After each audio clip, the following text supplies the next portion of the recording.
साङ्गपदक्रमोपनिषदैर्गायन्ति यं सामगाः ध्यानावस्थिततद्गतेन मनसा पश्यन्ति यं योगिनो यस्यान्तन्न विदुःसुरासुरगणा देवाय तस्मै नमः.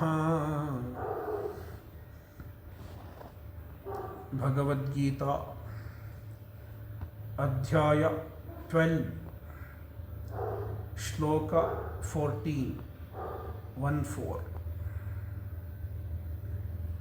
संतुष्टः सततं योगी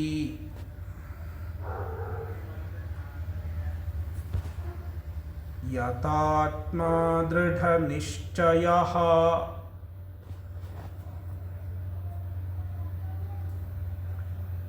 मय्यर्पितमनो बुद्धिः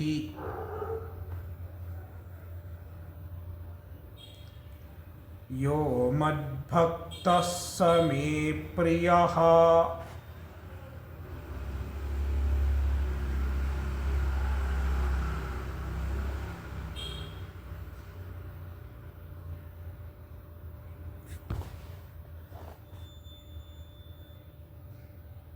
Bhagavan is enumerating the qualities of a jnani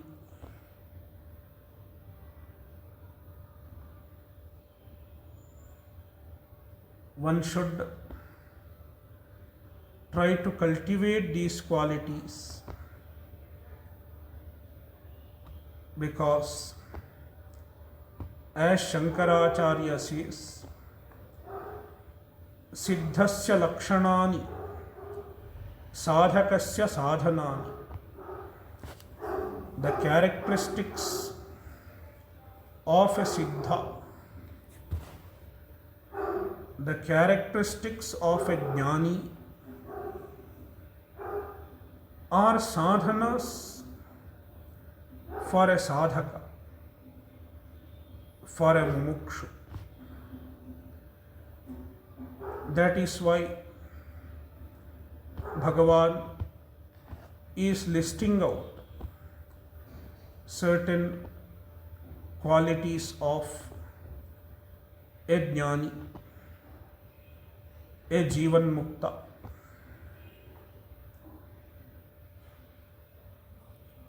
We have already seen some of them in Shloka 13.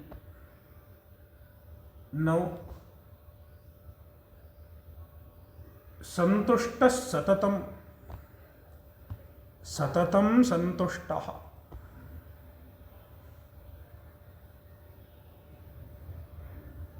A knower of Brahman, a jnani, is always satisfied. Satatam, constantly, always, he is satisfied, always contented.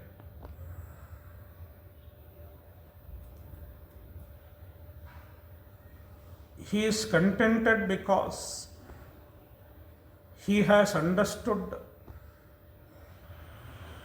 that he is complete. His own Swarupa is infinite.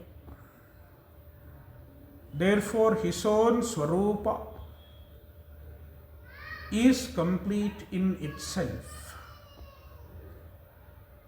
Therefore,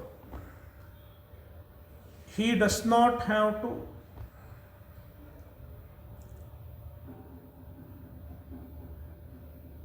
add anything for his completeness.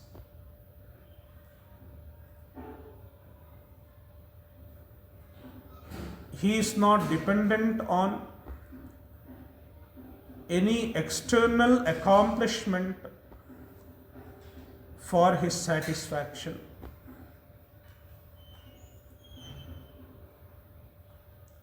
Therefore, he is always contented. Here we should make a note. Contentment is not same as complacency. There is contentment and complacency. Complacency is a tamasika quality. It is not a desirable quality.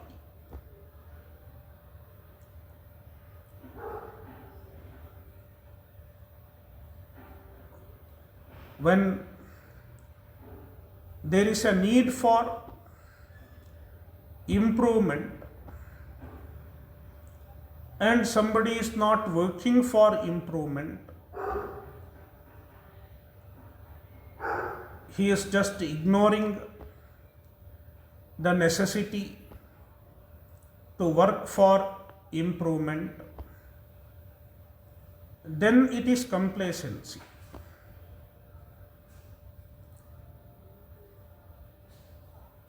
For example, the room is dirty and I should clean the room, but I ignore on account of laziness or on account of ignorance.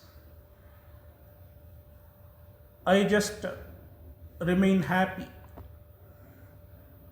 without making any change in the positive direction. It is complacency. Complacency is not desirable in a mumukshu, because a mumukshu should constantly work for his own improvement. Uddhared atmanatmanam. One should work for improving oneself in terms of the values, in terms of bhakti, in terms of vairagya, and so on.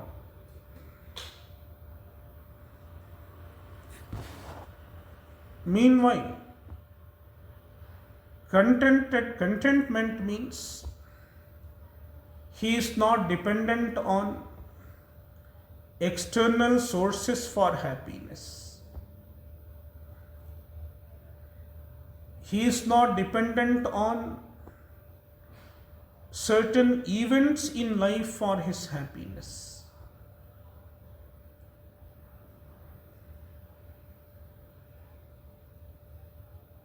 He is happy irrespective of any external condition, irrespective of the happenings in his life.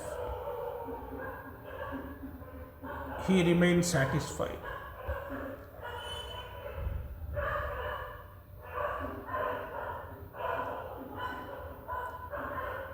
Satatam santushtaha. Yogi. He is a yogi. Yogi means he has a focused mind.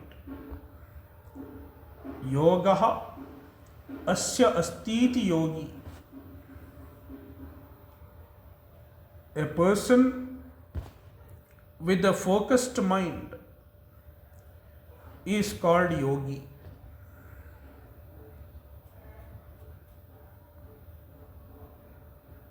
Even to attain Atma Jnana, one should have a focused mind. If the mind is dispersed in various channels, it is not possible to attain Atma Jnana. That is why one should learn to focus the mind through certain sadhanas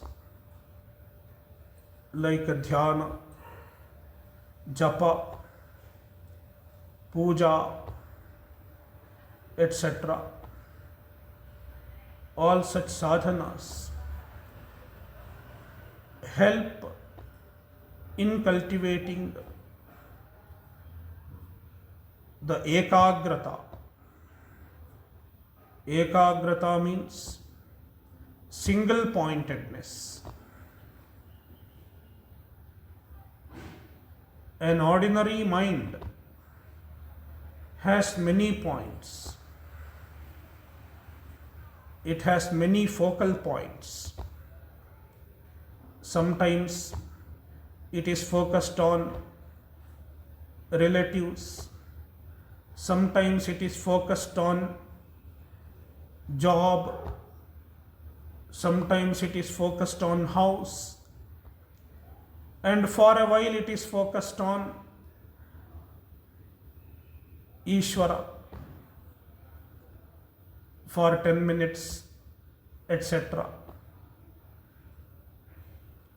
It is not enough.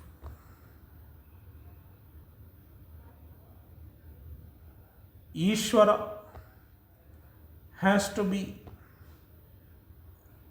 the main focal point of life. The principal focal point of life should be Ishvara, should be Paramatma. Such a person is called yogi.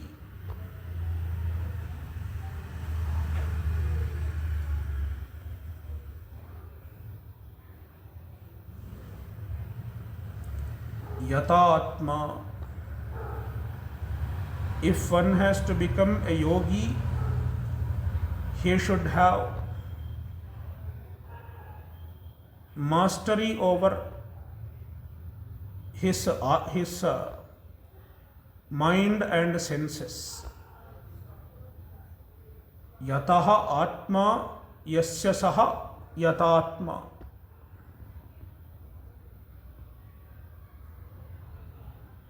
In this context, Atma means Karyakarana Sanghataha, the assemblage of body, mind, senses is called Atma. Yataha Atma Yasya Saha Yatatma. His Karyakarana Sanghata is disciplined.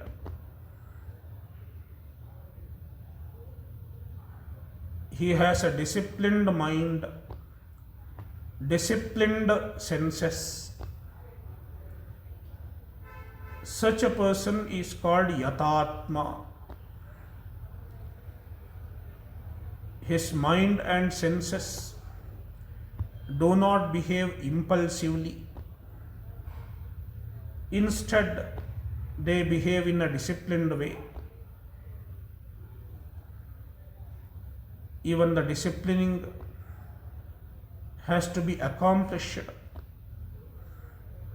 by following a disciplined lifestyle, a lifestyle of tapasya, a lifestyle of self-discipline, a lifestyle of simplicity plays an important role in disciplining one's mind and senses.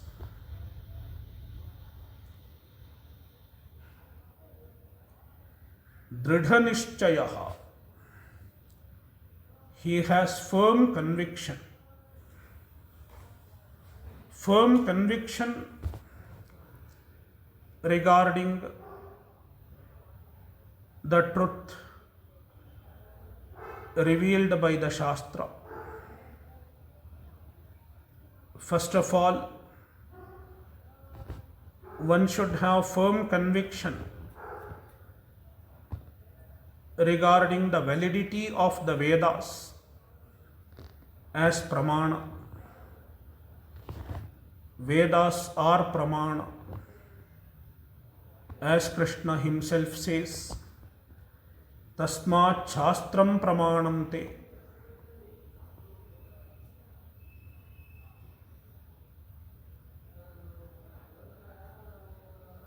When a person has trust in the Vedas, trust in the Shastra, then he is called an astika.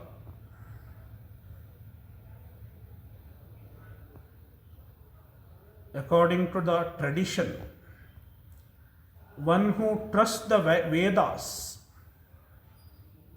as the means of knowledge, as the means to know the higher truth, is called an astika.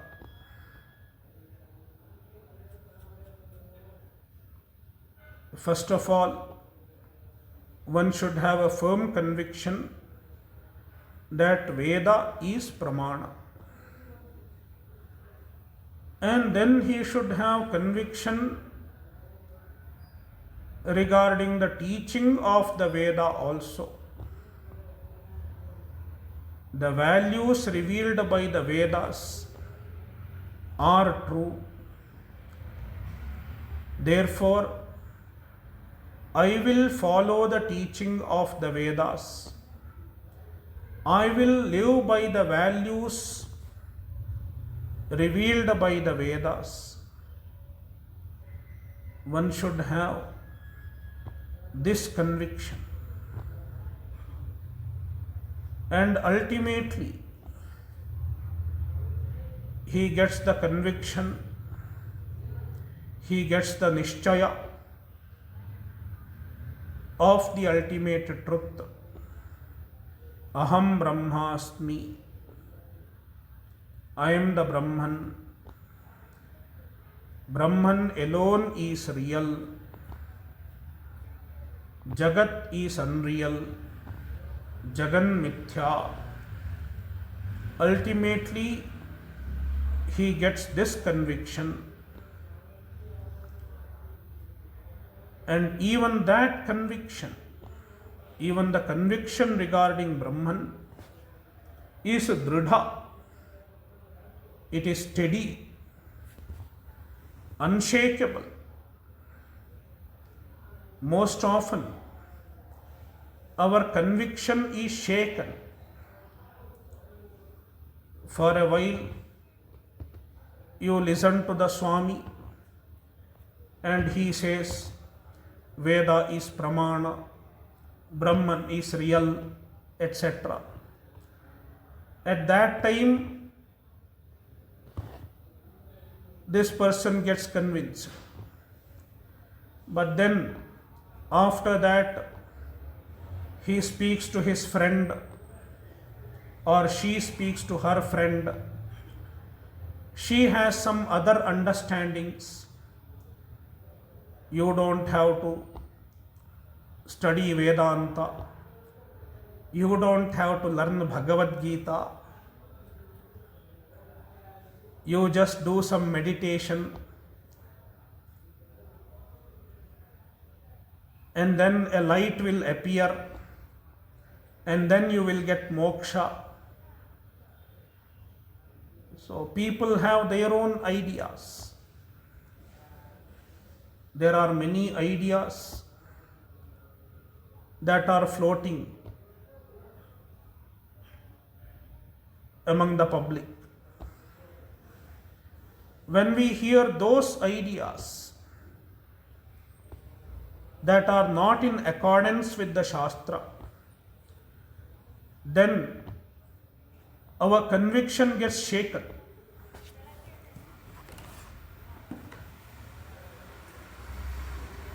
A beginner's conviction often gets shaken. Then they start doubting. Is this Swami speaking the truth or not? They doubt. such conviction is a shaky one.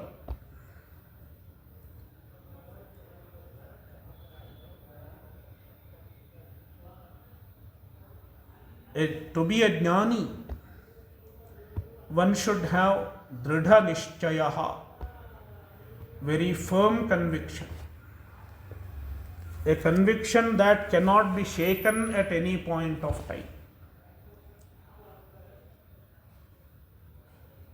Even if somebody says something else, my conviction is not shaken. Such conviction is called dridha nishchaya.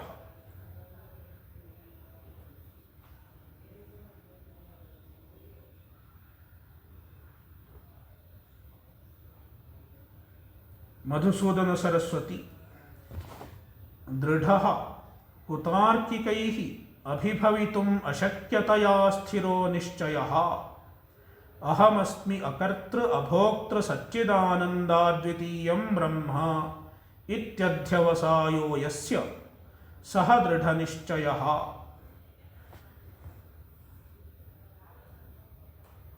This is Madhusudana Saraswati's description of Dridha Nishchaya.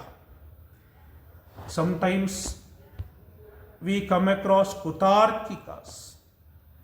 Kutarkika means they pretend to be intellectuals.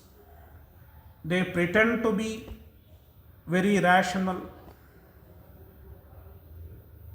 And then they try to reject the teaching of the Shastra. They try to refute the teaching of the Shastra.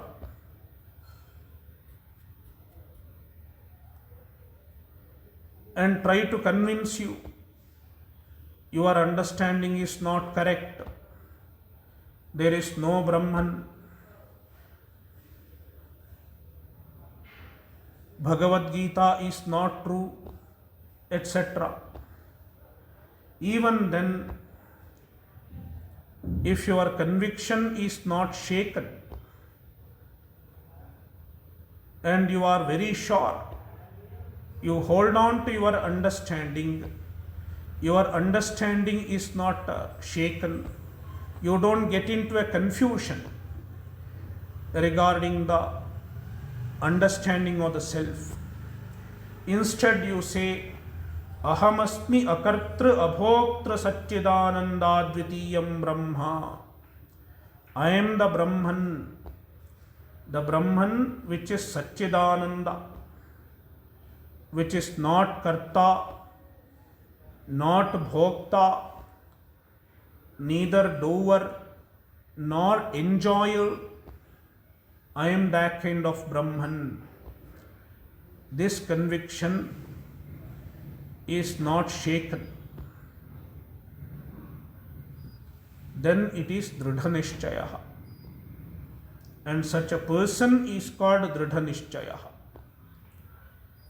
In this shloka, Dridha Nishchaya refers to the person. Dridha Nishchaya yasya saha Dridha Nishchaya.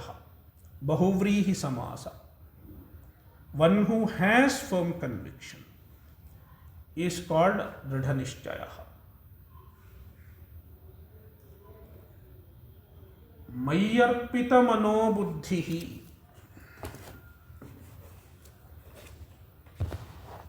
A jnani has fixed his mind on Paramatma.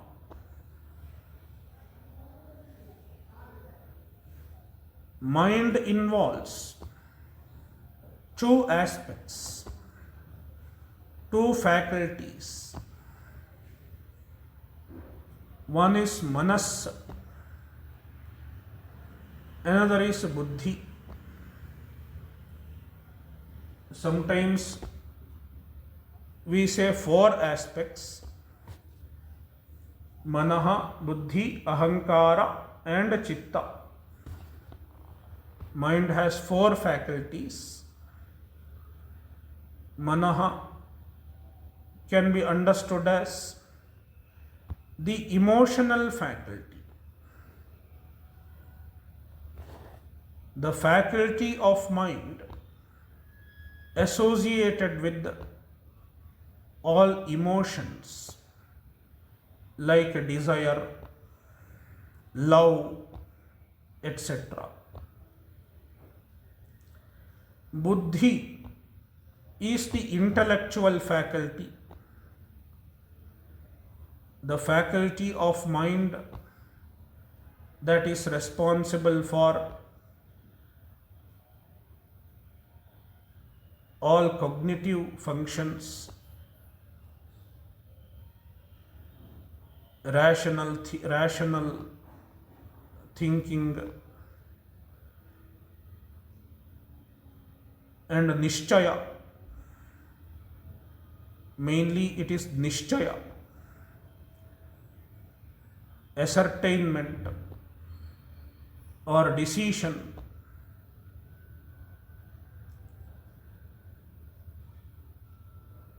Manaha and buddhi. And there are two more, ahankara and chitta. Ahankara is the faculty associated with the identification. Identification. When we say, I am a human being, ahankara is active. It is another aspect of mind. And fourth one is chittam. Chitta. Chitta is responsible for memory. We keep remembering the past. It is chitta. Now, the spiritual transformation involves offering all the four faculties to Paramatma, engaging all the four faculties with the Paramatma.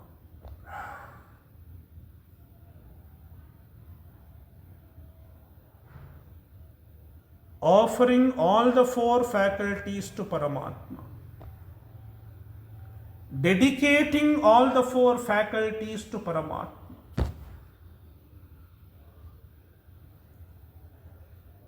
First of all, let us take buddhi, the intellectual faculty. Even the intellectual faculty is dedicated to Paramatma. One should always remain in the conviction, remain in the understanding of the truth of Paramatma. Paramatma alone is true, and my Swarupa is Paramatma. When the intellectual faculty is engaged in this conviction, that means the buddhi is offered to Paramatma. Buddhi is fixed on Paramatma. Likewise, one should dedicate the manas. Another faculty is manas, the emotional faculty. All our emotions are directed towards Paramatma. Like love. All love is directed towards Paramatma. I love only Paramatma. I love only Brahman. I love only Ishvara. Does it mean we don't love anything else? When any friend comes, you say, I don't love you, I love only Brahman.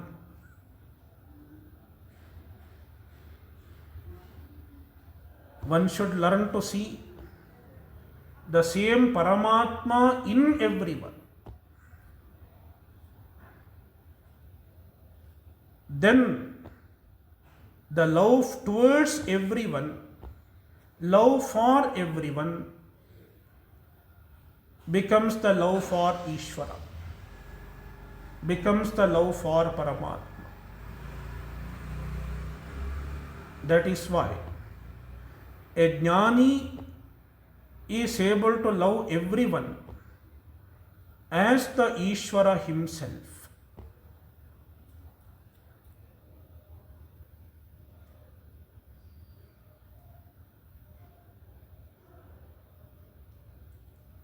That is how the emotional faculty is turned towards Ishvara.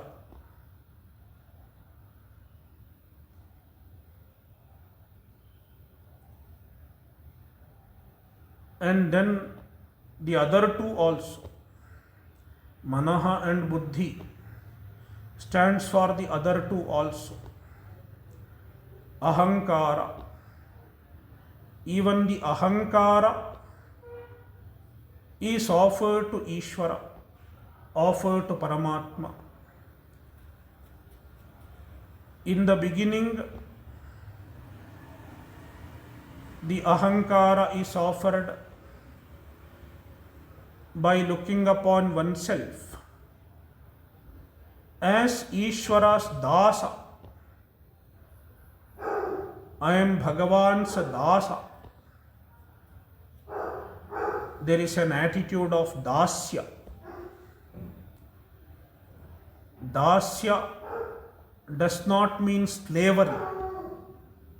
Nowadays, they translate dasa as a slavery, but it is not a correct translation, because to my knowledge, as far as I have tried to find out, there was no slavery in ancient India. Slavery is a Western concept. Slavery means you own a person, just like cattle. We didn't have the idea of slavery. I have gone through a lot of literature, but I could not find any clinching evidence of slavery in the ancient India. That is why the word dasa does not mean slave. Dasa only means a servant. Servants are there. Even now there are servants. You employ somebody, give money and employ somebody.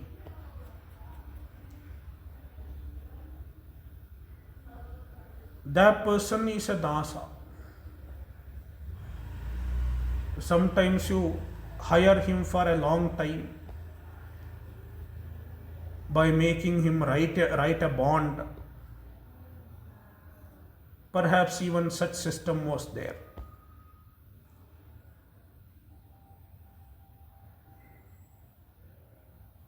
So, I am Bhagavan's servant,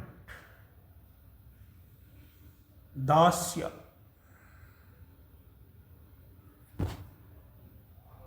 Likewise, there can be other attitudes also. In bhakti literature, they discuss various attitudes that a bhakta can have. It can be dasya, or sometimes it can be sakhya. I am Bhagavan's friend. One can have even this attitude, like in the case of Arjuna. Arjuna looked upon himself as Bhagavan's friend. Sakha. It is another type of bhakti, Sakhya. Then there is another, Vatsalya. Bhagavan is my son. Some people get this attitude when they have a baby Krishna.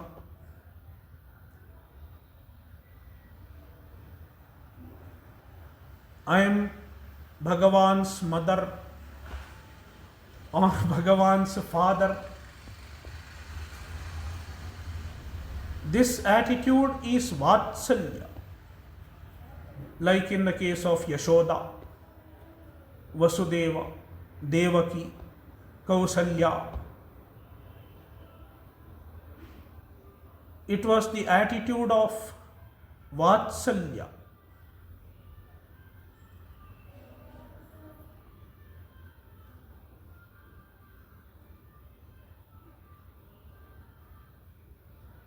There are such attitudes.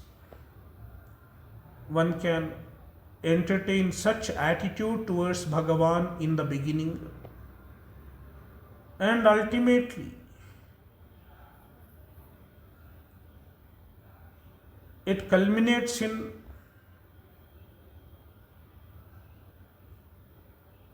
understanding Bhagavan as one's own Swarupa. I am not an individual. I am not a limited individual. Instead, my Swarupa is Paramatma itself. Aham Brahmasmi. Paramatma is not different from me. Paramatma is my own self, my own Swarupa. That is where offering one's ahankara, offering one's identification to Ishvara culminates.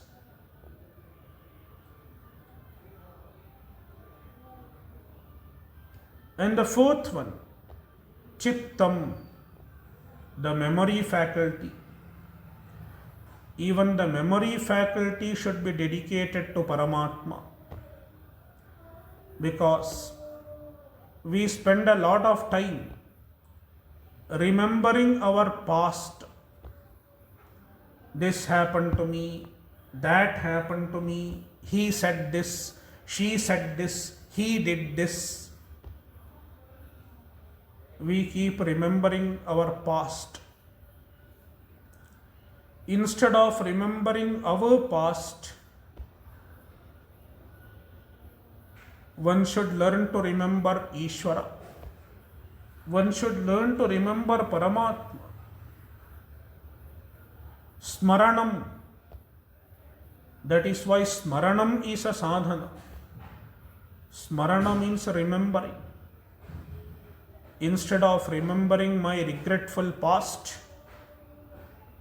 let me remember Ishvara. Let me remember Paramatma. That is how one can offer one's chitta to Ishvara. One can offer one's chitta to Bhagavan.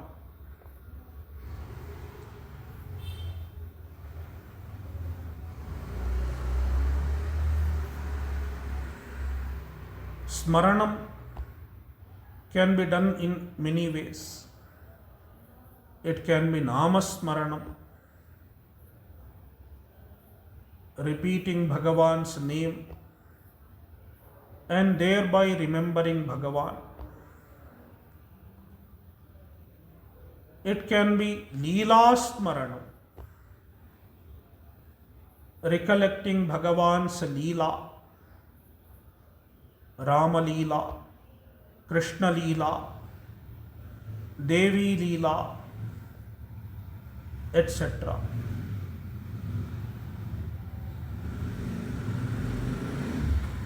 That is how all the four faculties of mind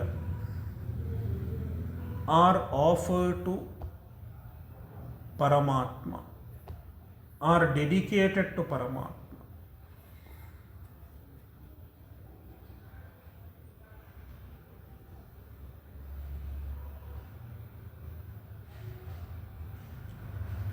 One who has successfully accomplished this is called Mayyarpita Manobuddhi. He has dedicated Manaha and Buddhi to Ishvara.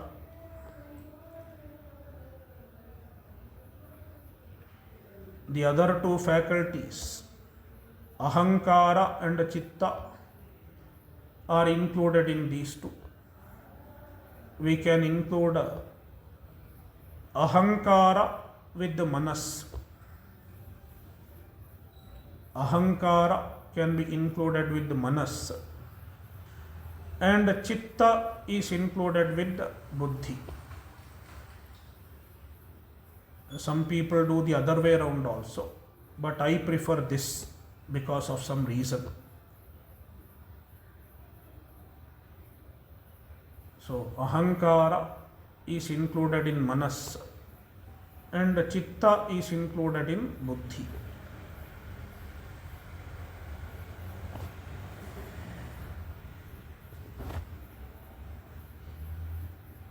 Yo Madbhaktaha, he is a Bhakta. Madbhaktaha, a Jnani is the greatest Bhakta, as we discussed in the last sessions. Among four types of Bhaktas, Jnani is the greatest Bhakta.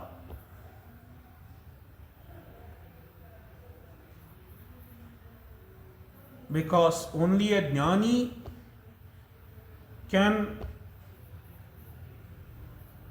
love Paramatma completely, wholeheartedly. Saha me priyaha. Now Bhagavan says, Saha me priyaha. He is dear to me. Such a Jnani is dear to me.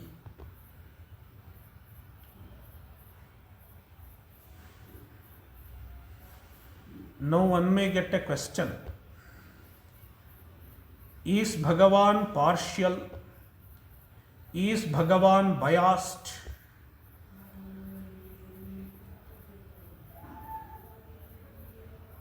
Because he refers to somebody as me priyaha.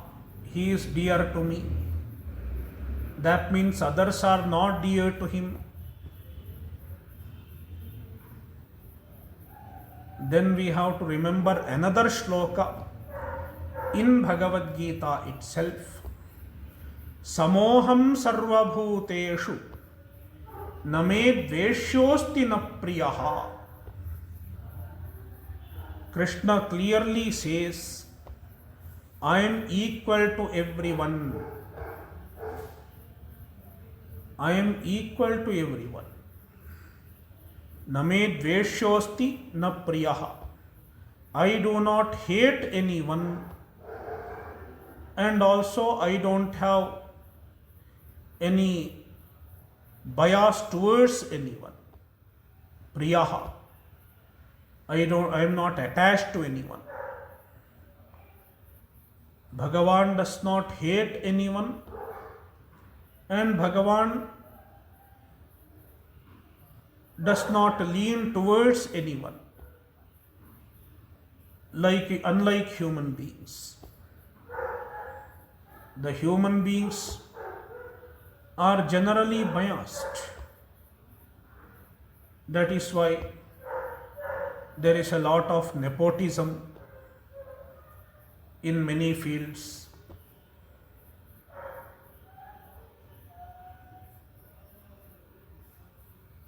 So Bhagavan is not biased. Then why does he say Jnani is Priyaha, he is dear to me? We have to understand it properly. Let us understand this with an example. Bhagavan is like the sun. The sun shines alike. Sun does not discriminate between people. I will shine only for this person. I will not shine for him. The sun does not do any discrimination.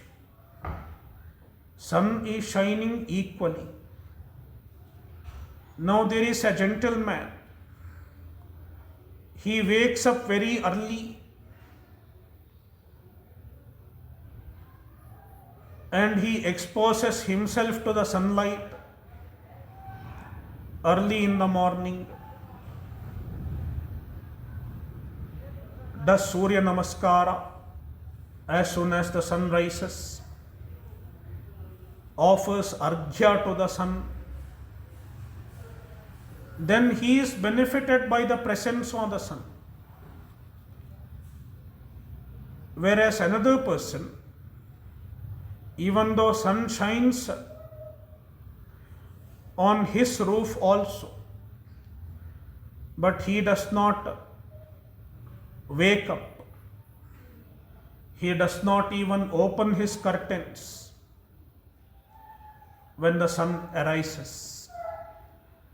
Throughout the day he is sleeping.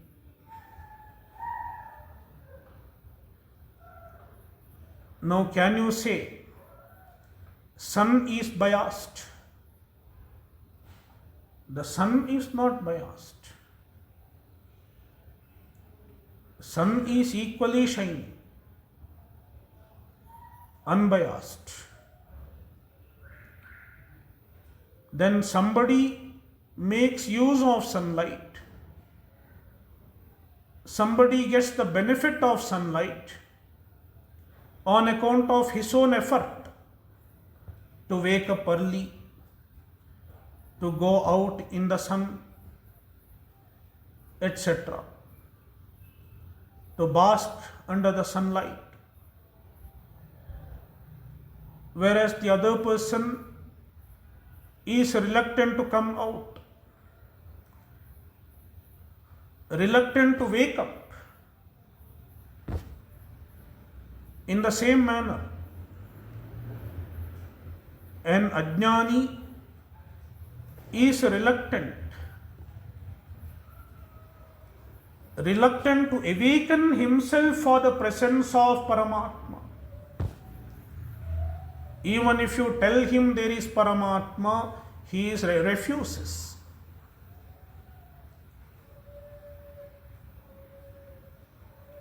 Whereas the jnani,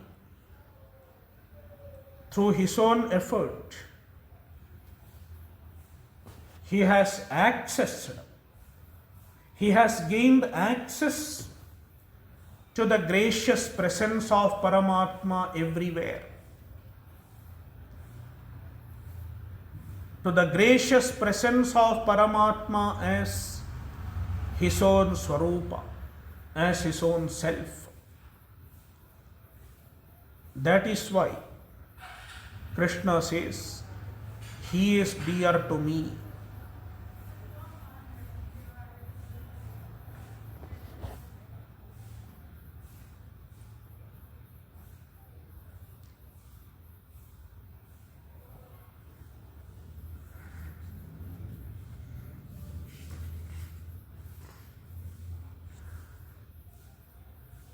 Shloka 15. Yasmano dvijate loko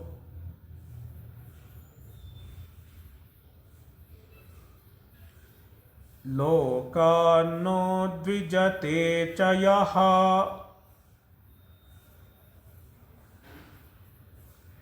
harsha marsha bhayo dvegaihi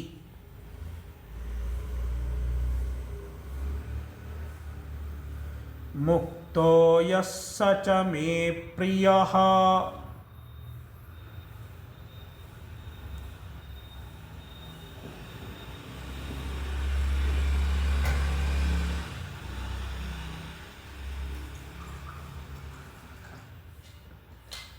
This is another description of a jnani. A jnani does not disturb the others, nor he allows others to disturb himself. Yasmat lokaha na udvijate. Yasmat, on account of who? On account of the jnani. Lokaha, the other people.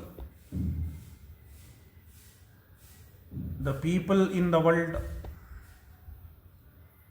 Na udvijate, is not disturbed. The other people are not disturbed by him. Often we disturb others.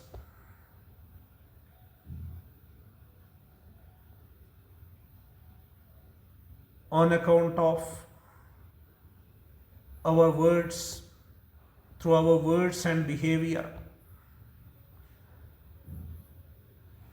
Sometimes people are very pushy, dominating.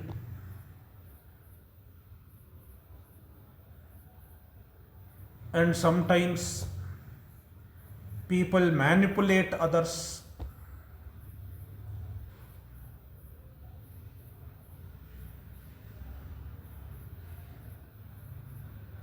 That is how often people disturb others.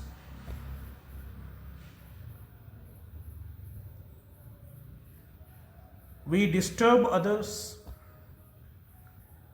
when we expect something from others and we try to take advantage of others.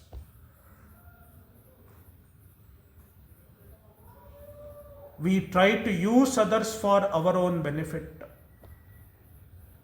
Then we end up disturbing others.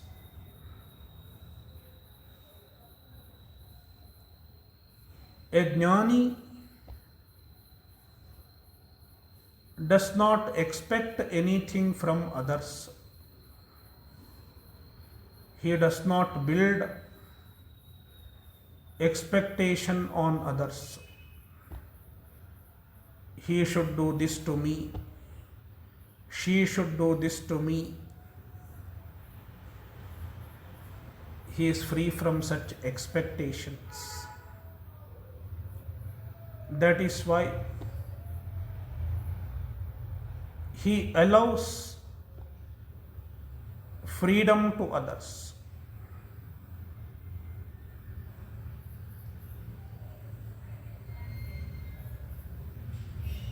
He does not try to control others' behavior for his own benefit. That is why the world is not disturbed by him.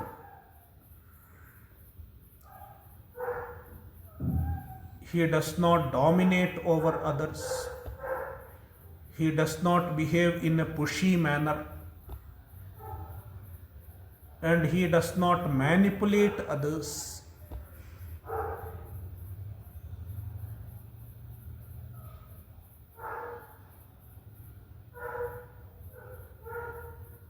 Therefore, yasmat lokaha na udvijate. The people do not get disturbed by a jnani. Likewise, lokan no dvijate cha yaha. Yaha lokat na udvijate. He is not disturbed by the world also.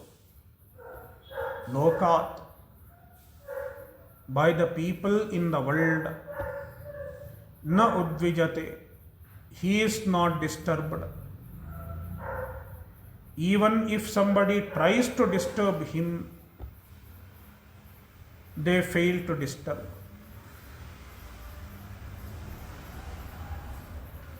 Because the truth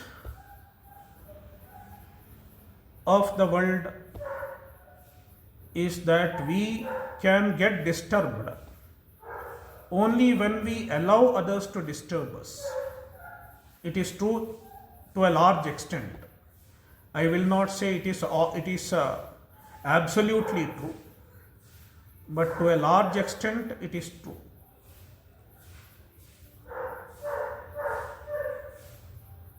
We cannot get disturbed by others until we allow others to disturb us.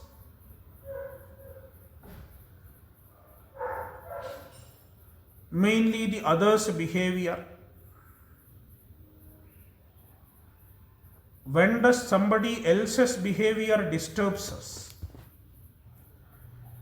When we expect the other person to behave in a particular way and he does not meet our expectations, he does not fulfill our expectations, then we are disturbed.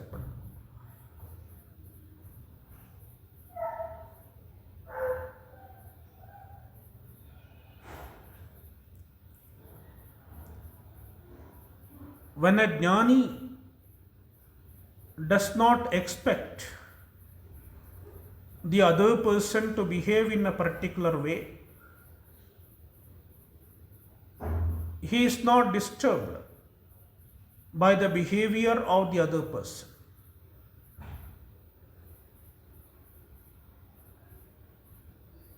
Sometimes he may behave